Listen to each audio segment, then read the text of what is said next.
And the largest reed pipe is actually right there. That's the low C on the 32-foot contrabombard. And that twisty stuff, it's called mitering, because obviously the ceiling's not high enough. It's like a French horn, you curl it up. It's the same thing, it's the length that counts. It doesn't have to be straight. And so basically, there's two basic kinds of pipes. There's flues and there's reeds. And flues are like blowing over the edge of a bottle, and reeds have a vibrating tongue.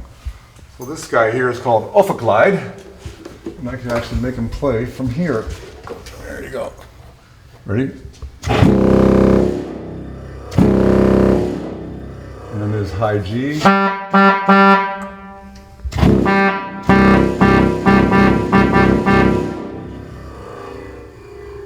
I love that rattle.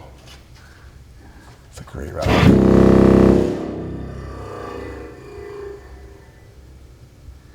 It's a great sound. So the reed keeps vibrating even after the air is stopped. Whereas this big guy over here, if you look in the glass window, you might not get enough light. It's trying to light from here.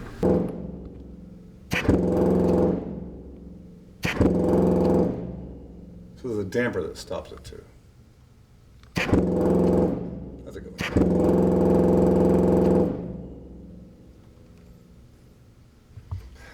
You can count the beats. So this is contrabombard, low F. Okay. So this section here, this is where the loud pedal stuff is, the pedal reeds. Those are pedal trumpets, bombards, contrabombards, Ophiclide.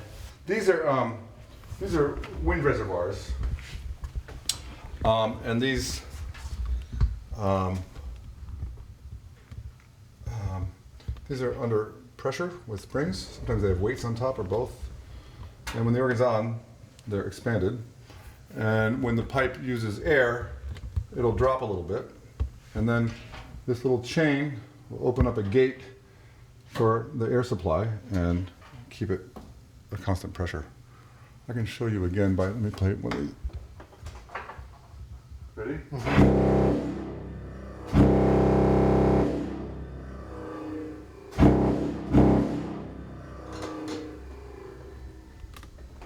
And so it just takes a little bit of a drop to let in new air. So the air pressure is constant. Mm-hmm. So this reservoir is dedicated to this one stop, basically. Mm-hmm. And this is 12 notes. It's got its own reservoir too. This guy is connected to here. Let's get this guy a little more burst here. Ready? Look at the bottom reservoir there.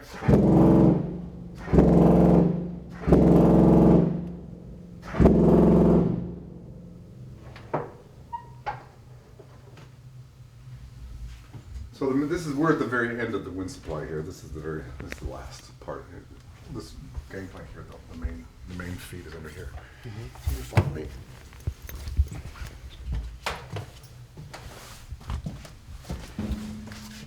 Watch your head.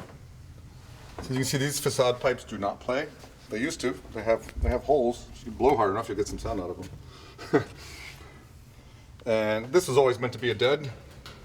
It's just to fill in the gap so you don't have like a toothless, like a tooth missing. As you can see, these actually are active. They have air feeds going into them. It's got a little chest just for these, 10 notes? 1, 2, 3, 4, 9 notes here. This is the 16-foot Geigen principle from the great. This section here is called the choir, bottom keyboard. See the shades I told you about? I can control these with my foot. I can control the volume. And these pipes they're just sitting here. You could actually take them out. Pipe.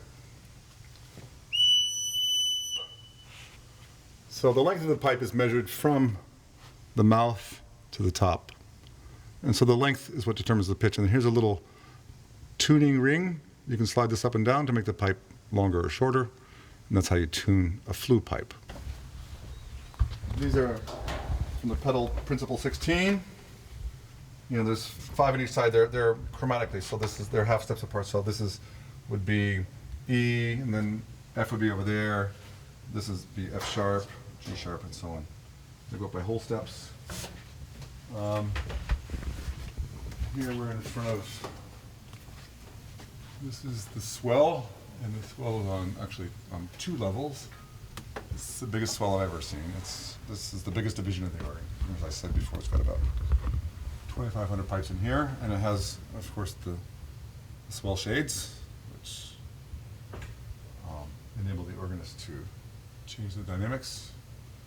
The quieter stops are down on the first level, and the louder, powerful stuff is on the top, so it projects better. As you can see here, this section here, it's called the positif. This is more for early music. It's not enclosed. We can't control the volumes, and it's appropriate. Early music, they didn't have such a device. Basically, you play loud or soft, or you couldn't really gradate the dynamics. You would change. You would set one keyboard for loud and another keyboard for soft, and you would go back and forth for contrast. But you wouldn't be able to do going from loud to soft, a gradual. And as you can see, they're all neatly lined up in a row. Pull them out. Carefully not to shake it around. Let's see. It's beautiful.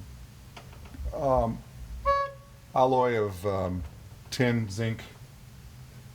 So depending on the shape, the size, and the variables in the mouth here, the toe hole, the diameter, the scaling, and then there's little nicks in here. These are all the variables that the organ builder has to adjust the color and volume of the pipe. As you see some of these pipes in here, they have, this is called a lip, these are called ears, this is the mouth, it's got a toe. We're obviously going after human physiognomy there. And if you get over this way, you can see some more. Let's trade places. I'll let them get out of the way.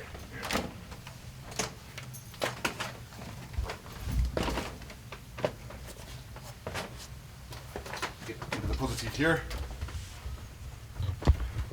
You can see there's some oddly shaped ones with conic tops. There's some wooden ones, and a lot of teeny little pipes.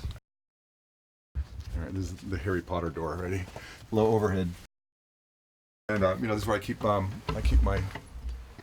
library of music. My reference books. This is where I hang out during the services when I'm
the end.